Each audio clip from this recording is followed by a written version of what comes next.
holy, holy. Holy, holy, holy. I want to see you. Come on, Legacy Center, sing. Holy, holy, holy. Holy, holy, holy. Holy, holy, holy. You are holy, holy, holy, holy, holy.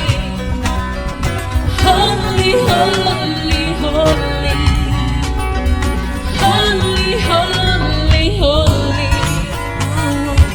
Once more, lift up your hands and sing, Holy Lord, holy, holy, holy. Come on. Holy, holy, holy. Holy, holy, holy. I want to see you. I am lifted up, amen, shining in the light of your glory. Pour out your power and love as we sing, holy. Once more to see you, Lord. I am lifted up, shining in the light of your glory. Pour out your power and love as we sing, holy, holy, holy. Open the eyes of my heart, Lord. Open the eyes of my heart. I want to see you. I want to see. Legacy Center, sing, open the eyes, Lord. Open the eyes of my heart. Open the eyes of my heart. I want to see you. I want to see you. Give him a shout, hallelujah. Hallelujah.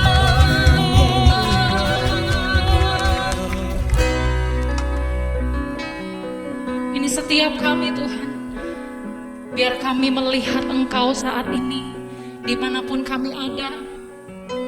Kami mau melihat Engkau, Tuhan, Allah yang selalu beserta dengan kami.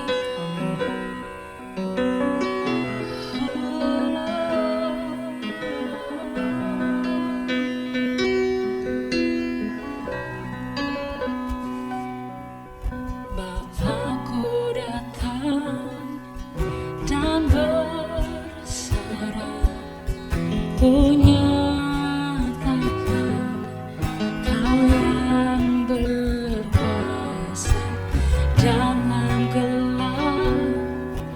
Kau setia, Kau cahaya hidupku.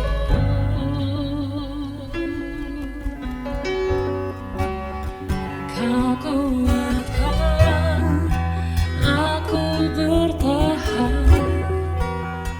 Kau harapan dalam kesesakan. Kau buktikan kesetiaan-Mu, Tuhan. Engkau Allah Immanuel.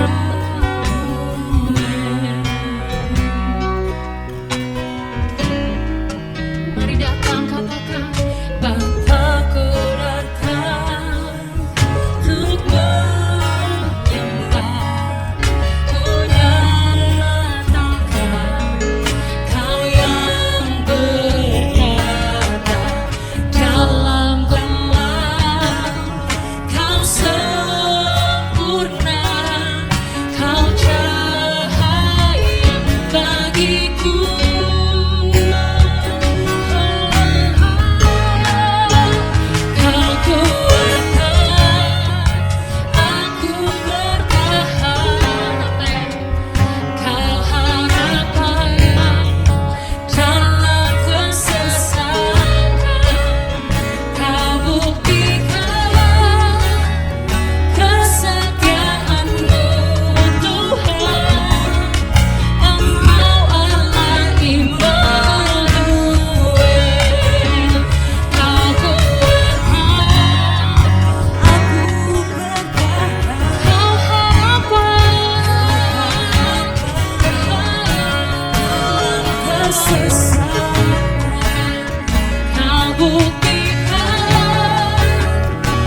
Immanuel,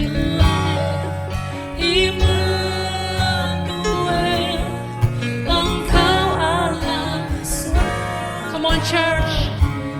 Immanuel, Immanuel, Immanuel.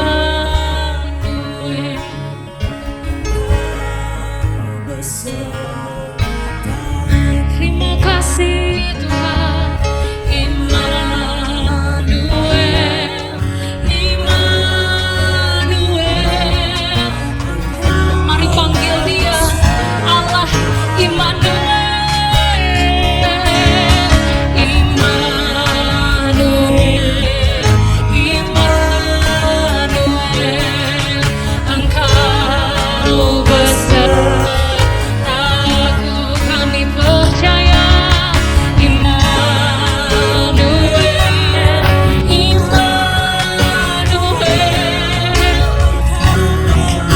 Sekali lagi sama-sama. Immanuel, Immanuel,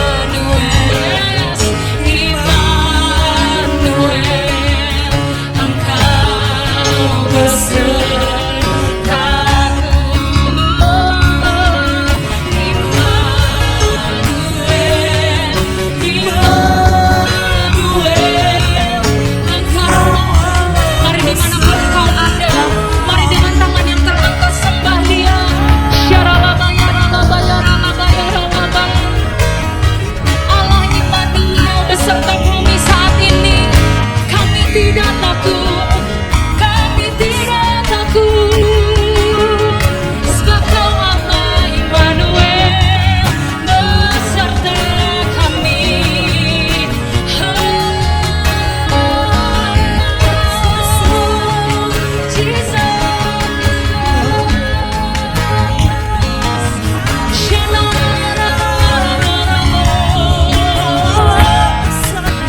Di dalam ketakutan kami Tuhan, di dalam kegelapan Tuhan, kami tahu Allah beserta kami. Allah Immanuel. Mari sama-sama dengan tangan yang terangkat katakan Immanuel. Yes, come on. Dengan iman saat ini panggil Dia. Engkau besertaku.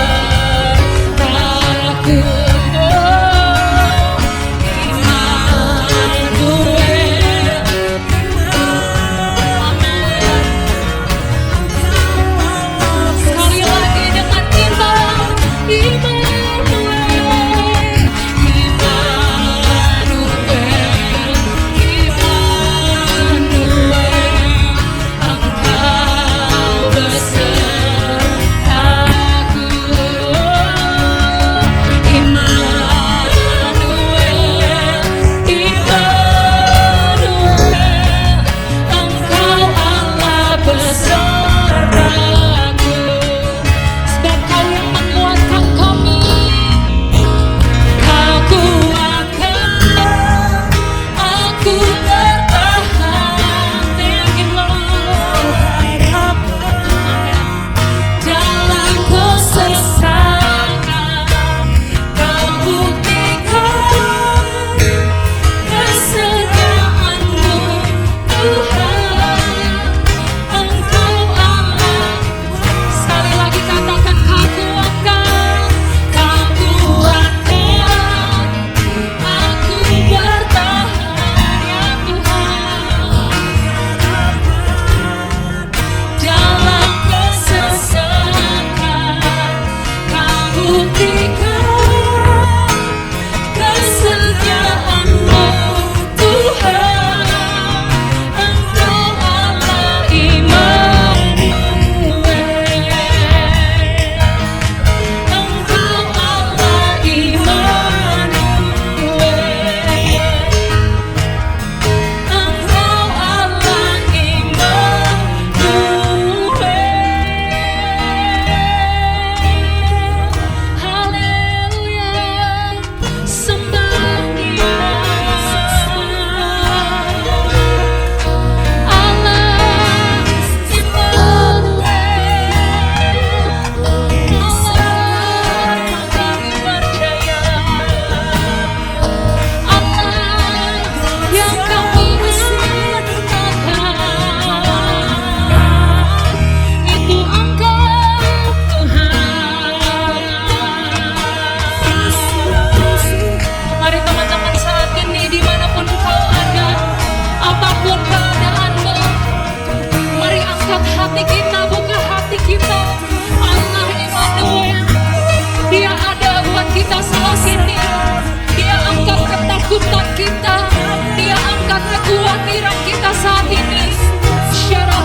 dengan kami sampai hari ini. Engkau Allah yang melakukan banyak mujizat buat setiap kami. Engkau yang ada di setiap langkah musim kehidupan kami. Engkau Allah Immanuel itu buat kehidupan kami. Setiap hari kami lihat pertolongannya Tuhan. Setiap hari kami lihat tuntunannya Tuhan. Karena sekali lagi Engkau Allah Immanuel buat kami. Kami angkat kedua tangan kami. Kami bersyukur buat apa yang Tuhan lakukan. Kami bersyukur Tuhan melakukan banyak mujizat untuk setiap kehidupan kami, Tuhan Yesus. Terima kasih.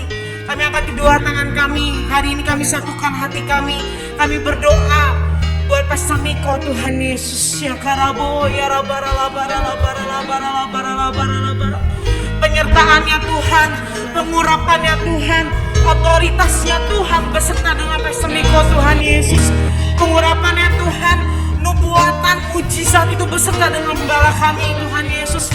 Waktu beliau memimpin setiap kami, waktu gembala kami memimpin kami, mereka pimpin bahwa kami ketemu berjumpa dengan Tuhan. Mereka tertajam kehidupan kami dengan visi misinya Tuhan. Kami lihat semua penyertaan Tuhan lewat gembala kami. Kami berdoa Tuhan buat rayon 2 Tuhan Yesus. Buat wadah yang Tuhan udah kasih Tuhan Yesus.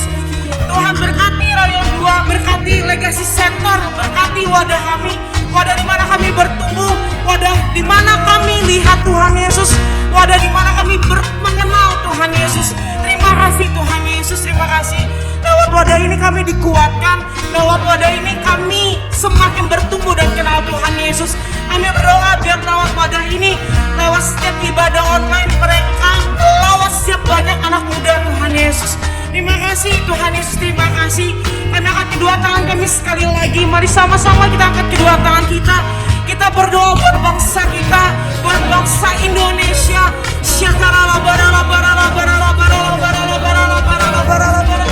Kami berkatakan perpujaan pertobatan, berkat atas Indonesia, keamanan, kesembuhan buat bangsa Indonesia Tuhan Yesus.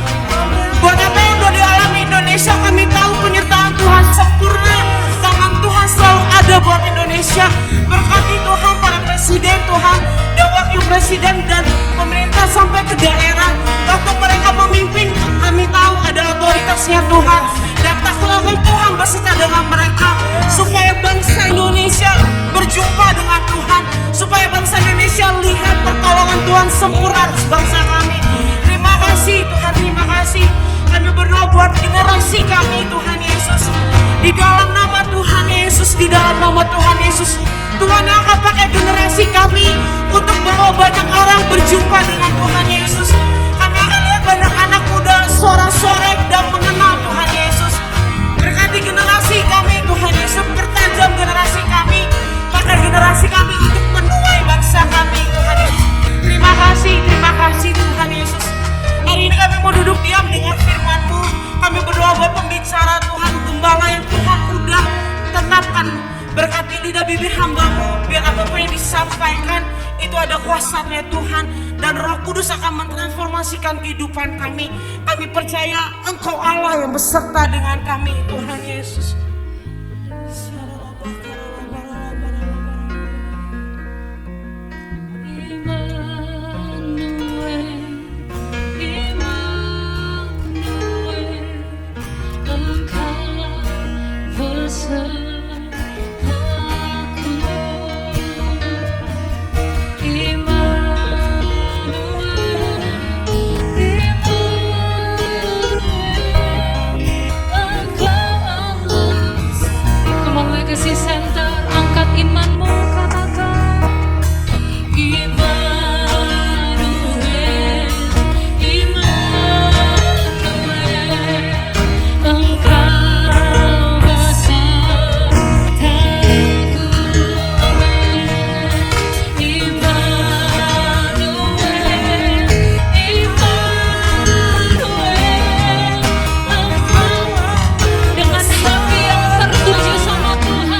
Shalom teman-teman Legacy, saya bersuka cita sekali karena akhirnya bisa berjumpa dengan teman-teman semua ya. Sudah hampir 2 tahun kayaknya sejak terakhir kali kita ketemu.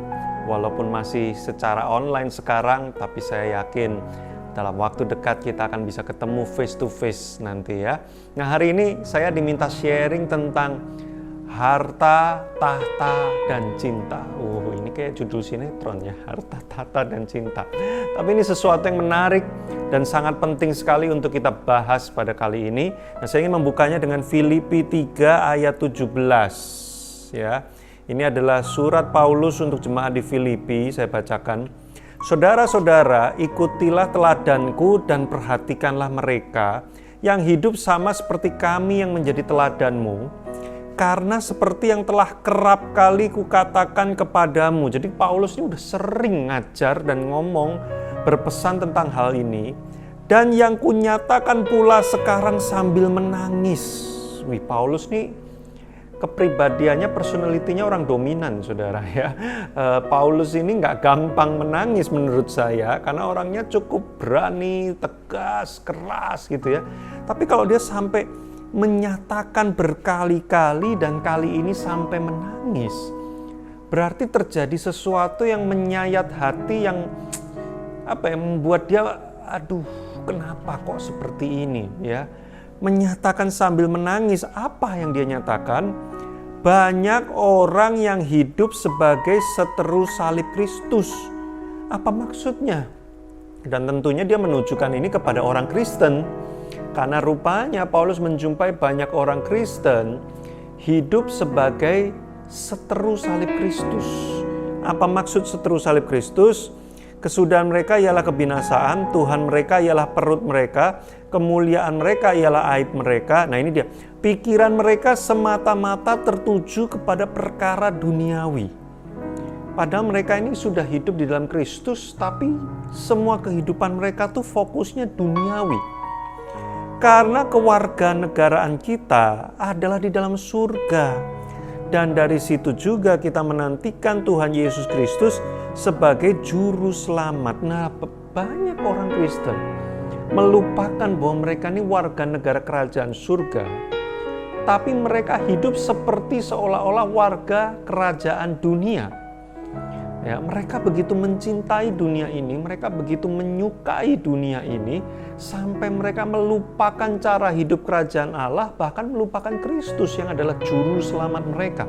Nah, ini yang membuat Paulus menyatakan sambil menangis karena dia merasa miris dan tragis sekali. Dia merasa kayak, orang Kristen kamu kok kayak gini sih?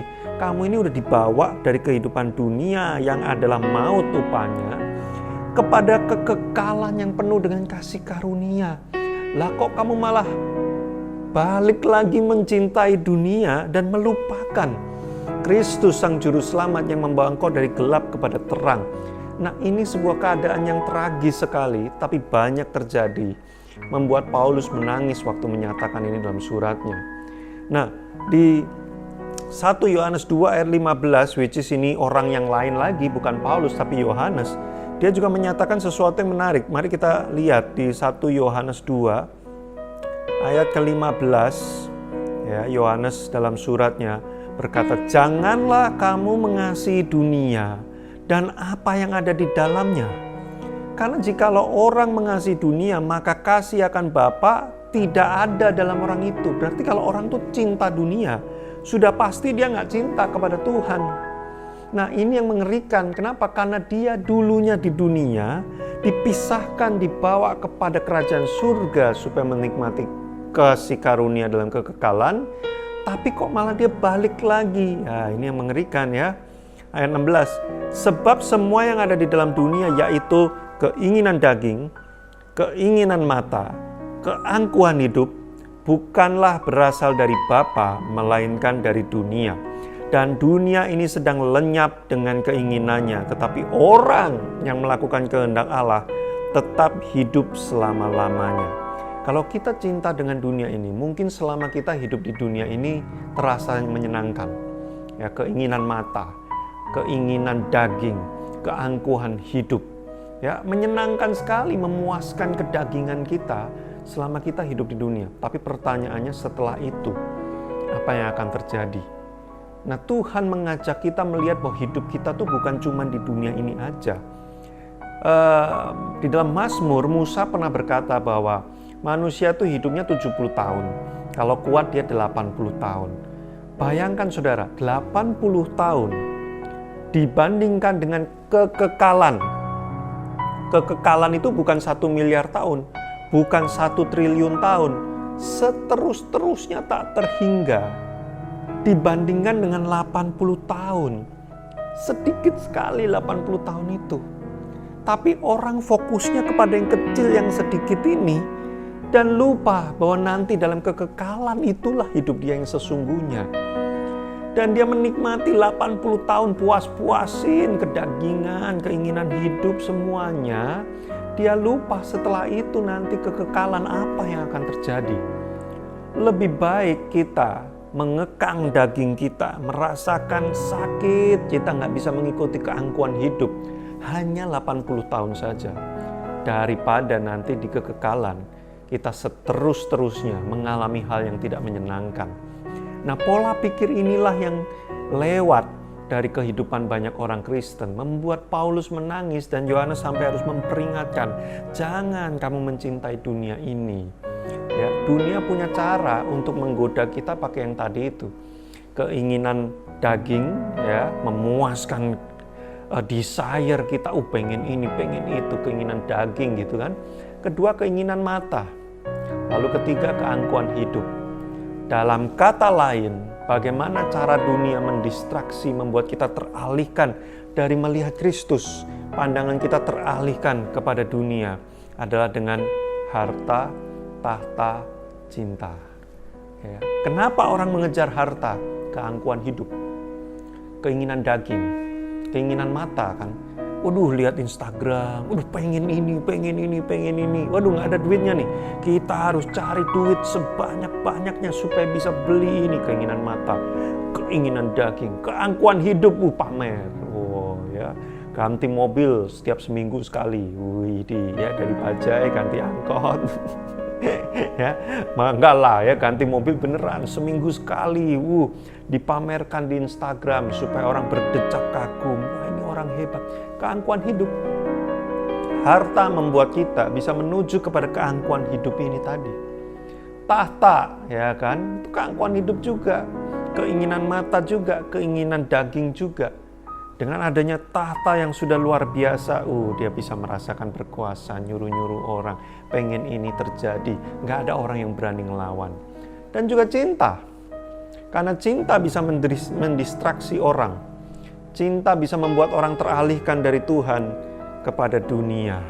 Banyak sekali orang yang gugur imannya demi memilih pasangan hidup yang tidak mencintai Tuhan. Terutama anak-anak muda tuh banyak, ya. Alasannya saya pengen menginjil, Kak, saya injilin Kak supaya nanti masuk menjadi warga kerajaan Kristus, yang ada elu yang diinjilin. Ya, saya banyak kejadian kasusnya kayak gitu, yang pengen nginjil malah diinjilin kemudian. Nah, ini menarik nih, 2 Timotius 4 ayat 10 ada satu kasus, ya, 2 Timotius 4 ayat 10 yang waktu saya selidiki ini sungguh menarik tapi sekaligus mengenaskan.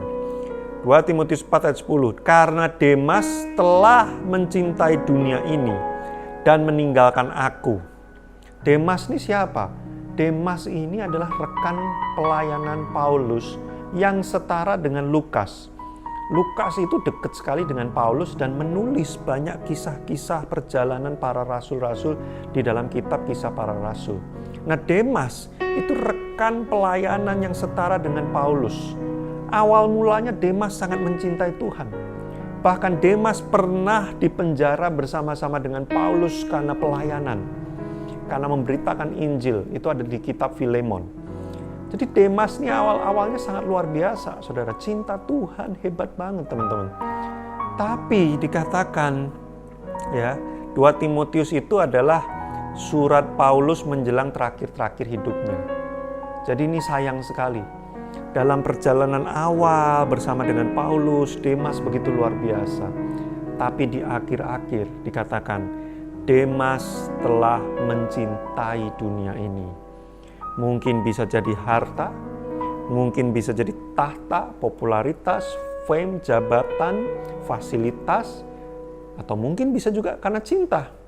Tidak dijelaskan di Alkitab, tapi yang jelas 3 ini adalah cara dunia untuk menarik kita dari Tuhan, untuk memalingkan kita dari menghadap Tuhan wajahnya kepada dunia ini. Dan Demas telah mencintai dunia ini. Saya berdoa supaya teman-teman Legacy tidak menjadi seperti Demas. Awalnya semangat melayani ya, tapi nanti menjelang bertambah usia. Ini biasanya nih ya, waktu mahasiswa, pelajar, semangat pelayanan. Begitu udah kerja, kenal duit, ya, udah mulai lihat duit dalam jumlah yang lebih banyak, beda. Ya. Nanti makin nambah usia, ya mulai masuk paruh baya, udah makin kenal macem-macem, makin beda lagi. Udah mulai mengenal harta, tahta, dan cinta, udah makin beda lagi, ya, meninggalkan Tuhan. Nah, makanya sesi hari ini saya bercerita tentang berkhotbah. Makanya sesi hari ini saya berkhotbah tentang harta, tahta, dan cinta. Ini penting menjadi peringatan buat kita. Karena ada juga satu contoh di Perjanjian Lama. 2 Tawarikh 12. Ini adalah kisah dari satu orang raja yang bernama Rehabeam, yang tadinya begitu mencintai Tuhan, takut akan Tuhan. Tapi apa yang terjadi di dalam 2 Tawarikh 12 ayat yang ke-1? Rehabeam beserta seluruh Israel meninggalkan hukum Tuhan ketika kerajaannya menjadi kokoh dan kekuasaannya menjadi teguh. Ketika dulu belum jadi apa-apa, Rehabeam cinta banget sama Tuhan, takut akan Tuhan.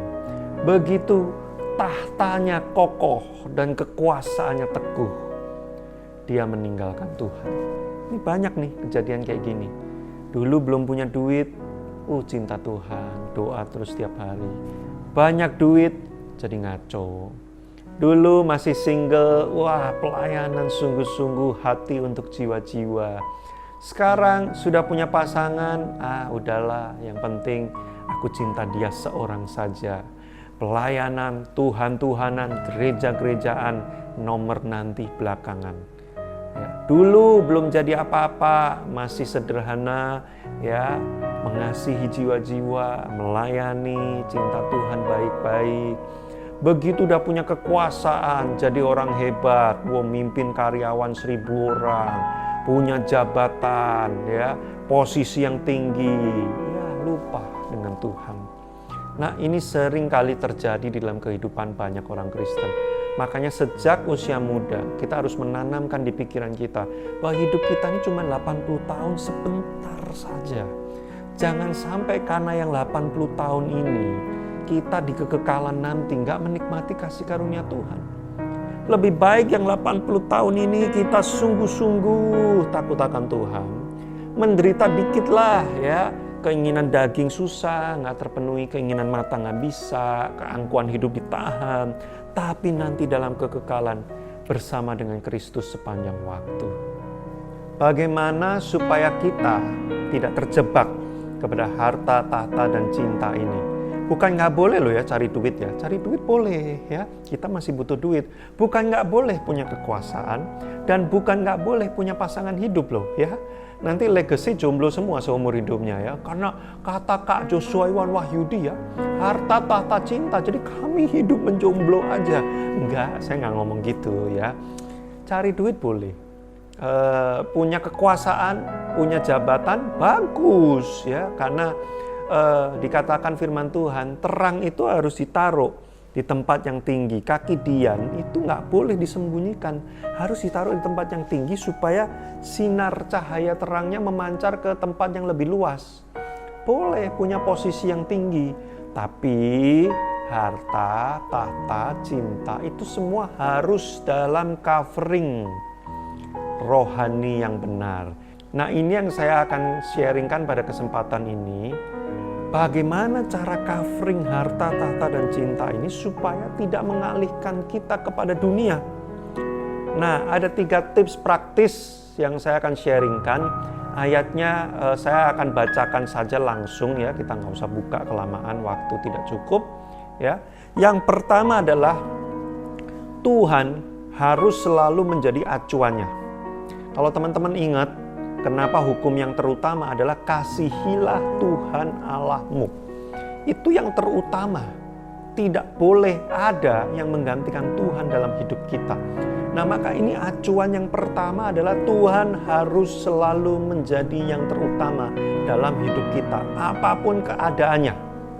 Jika uang atau harta membuat engkau berpaling dari Tuhan, maka kita harus mulai waspada, jangan-jangan harta itu dipakai oleh dunia untuk menarik engkau.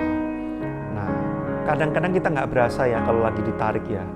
Pelan-pelan, tiba-tiba udah di sini aja pandangannya ya. Tadinya kita di sini nggak berasa, ditarik pelan-pelan, tapi masih ngelirik-lirik Tuhan kan, masih tetap berasanya cinta Tuhan. Tiba-tiba udah nggak ada ya, udah pindah pandangannya kepada dunia. Nah, ini yang bahaya. Makanya kita harus selalu takut akan Tuhan, ingat akan Tuhan. Salomo raja yang kekayaannya paling kaya di seluruh dunia pada waktu itu. Dia berkata dalam kitab Pengkhotbah, ingatlah Tuhan penciptamu pada masa mudamu. Kenapa dia mengingatkan anak-anak muda untuk selalu ingat Tuhan?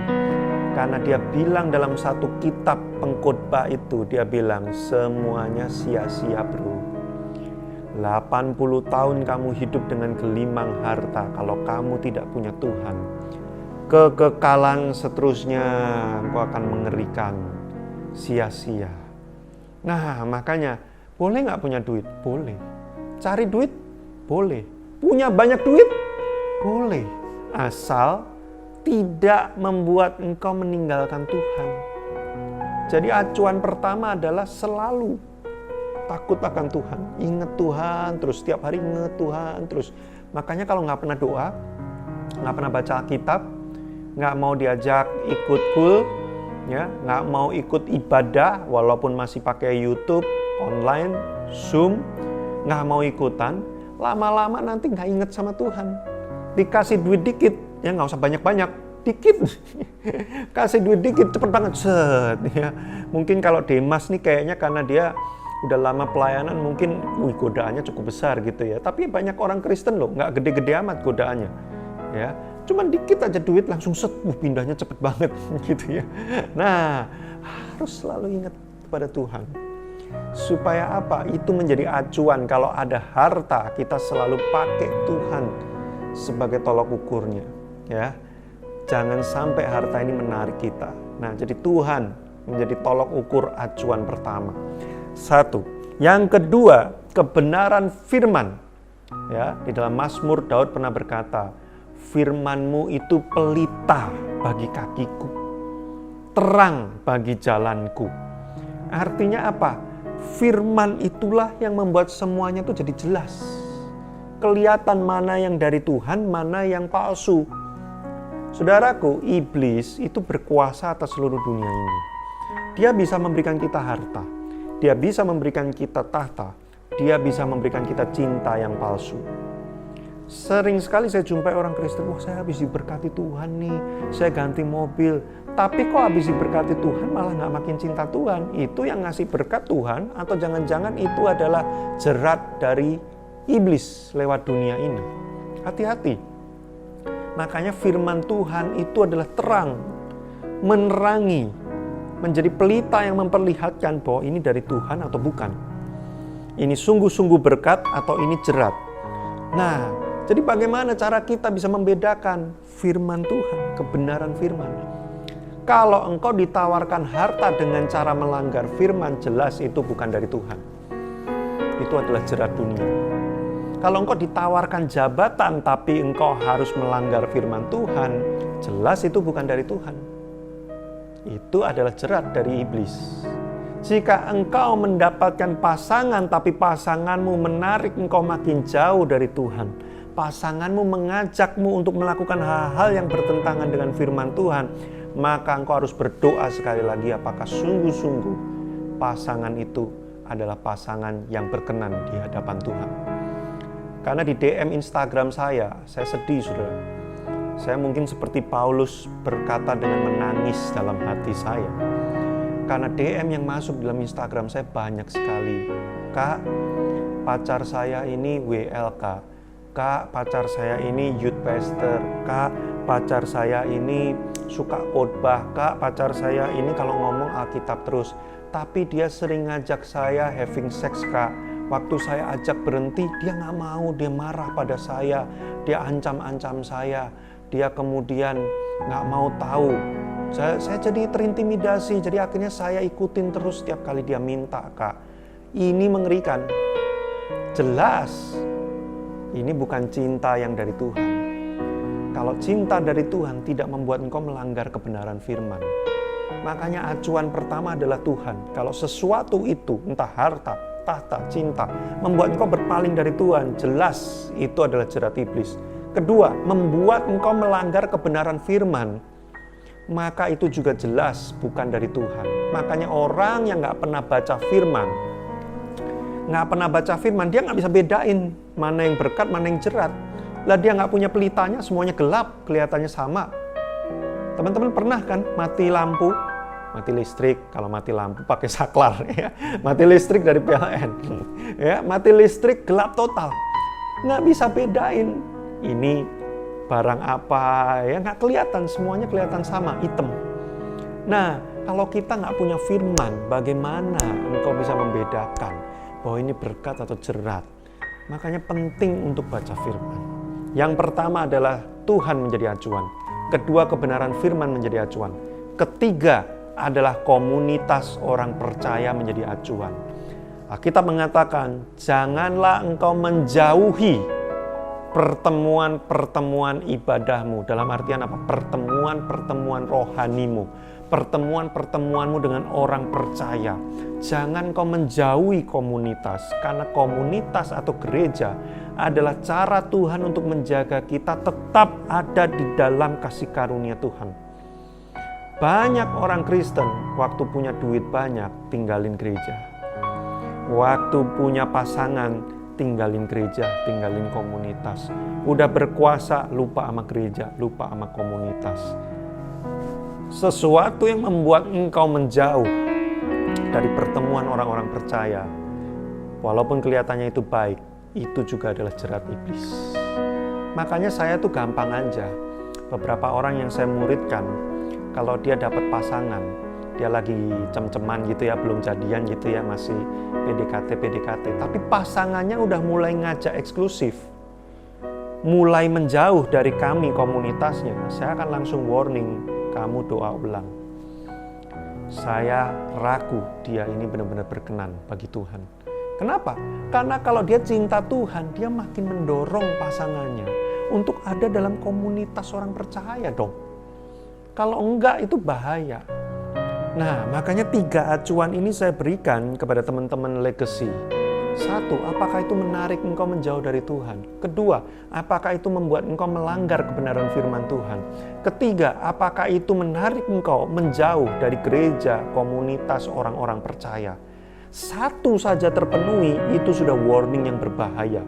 Apalagi 3-tiganya terjadi. Itu 100% absolutely jelas jerat iblis. Jadi kalau engkau punya harta, tahta, dan cinta yang membuat engkau berpaling dari Tuhan, melanggar kebenaran firman, menjauhkan engkau dari persekutuan orang percaya, tinggalkan itu segera. Karena itu jelas jerat iblis yang membuat engkau lama-lama seperti Demas dan Rehabeam, meninggalkan kasih karunia karena terlalu mencintai dunia ini. Saya berharap teman-teman legacy, engkau finishing well. Setia sampai akhir, harta, tahta, dan cinta tidak mendistraksi engkau, tapi engkau menuntaskan perjalanan imanmu dengan setia sampai kesudahannya. Mari kita berdoa. Tuhan Yesus, kami mengucap syukur karena hari ini Kami belajar kebenaran-Mu yang penting sekali, bahwa hidup kami di dunia ini hanya sedikit saja, hanya sebentar saja. Jangan sampai kami terlalu mencintai dunia ini, sampai kami melupakan bersama dengan Engkau dalam kekekalan nanti. Kami melupakan kasih karunia-Mu, kami meninggalkan Engkau. Kalau ada di antara kami yang hari-hari ini mulai teralihkan kepada dunia, Tuhan tolong kami untuk kembali mengasihi Engkau. Saya mendapatkan dalam hati saya, teman-teman, ada beberapa di antara Engkau yang sedang berjuang, bergumul. Engkau merasa malu karena engkau sudah meninggalkan Tuhan dan menjadi cinta dengan dunia ini. Bertobatlah sekarang. Jangan malu. Tuhan menunggu engkau dengan tangan yang terbuka. Dan Dia tidak menuduh engkau. Bahkan Dia menunggu engkau setiap hari untuk kau kembali padanya. Ucapkan doa pertobatanmu dalam hatimu. Maka kasih karunia Tuhan pada saat ini juga akan mengalir menjamah engkau semua. Memberikan engkau pemulihan dalam hatimu, engkau diampuni, engkau dipulihkan kembali, engkau dikasihi oleh Tuhan. Dan aku berdoa supaya sejak hari ini teman-teman di Legacy semakin mencintai Tuhan lebih lagi Tuhan. Mereka tidak teralihkan kepada harta, tahta, dan cinta yang bukan berasal dari Tuhan. Mereka bisa membedakan mana yang berkat dan mana yang jerat. Oleh karena firman Tuhan tinggal di dalam hati dan pikiran jiwa mereka Tuhan. Biarlah kekuatan-Mu terus menjaga hidup teman-teman di Legacy ini. Menuntaskan perjalanan iman mereka finishing well dengan setia Tuhan. Terima kasih, berkat dari Allah Bapa, cinta kasih dari Tuhan Yesus Kristus, persekutuan bersama Roh Kudus yang akan menjaga mereka, menguatkan mereka, mengingatkan mereka, menghibur mereka ketika mereka berjuang di dunia ini, menyertai mereka mulai hari ini bahkan sampai Yesus datang yang kedua kalinya, bahkan sampai selama-lamanya. Haleluya. Amin. Angkat tangan saudara, terimalah berkat Tuhan. Kasih karunia yang berlimpah-limpah daripada Allah Bapa dalam anak yang tunggal Yesus Kristus, persekutuan yang manis dengan Roh Kudus menyertai saudara sekalian mulai hari ini sampai Tuhan sudah datang menjemput kita di awan-awan dan bahkan sampai selama-lamanya. Yang percaya bersama-sama katakan amin. Dalam lindungan Allah, orang yang duduk dalam lindungan yang maha tinggi dan bermalam dalam naungan yang maha kuasa akan berkata kepada Tuhan, tempat perlindunganku dan kubu pertahananku, Allahku yang kupercayai. Sungguh, Dialah yang akan melepas engkau dari jerat penangkap burung, dari penyakit sampar yang busuk. Dengan kepaknya, Ia akan menundungi engkau. Di bawah sayapnya, engkau akan berlindung. Kesetiaannya adalah perisai dan pagar tembok. Engkau tak usah takut terhadap kedahsyatan malam, terhadap panah yang terbang di waktu siang, terhadap penyakit sampar yang berjalan di dalam gelap, terhadap penyakit menular yang mengamuk di waktu petang. Walau 1000 orang rebah di sisimu dan 10.000 di sebelah kananmu, tetapi itu tidak akan menimpamu. Kau hanya menontonnya dengan matamu sendiri dan melihat pembalasan terhadap orang-orang fasik. Sebab Tuhan, Dialah tempat perlindunganmu, yang maha tinggi telah kau buat tempat perteduhanmu. Malapetaka tidak akan menimpa kamu, dan tulah tidak akan mendekat kepada kemahmu. Sebab malaikat-malaikatnya akan diperintahkannya kepadamu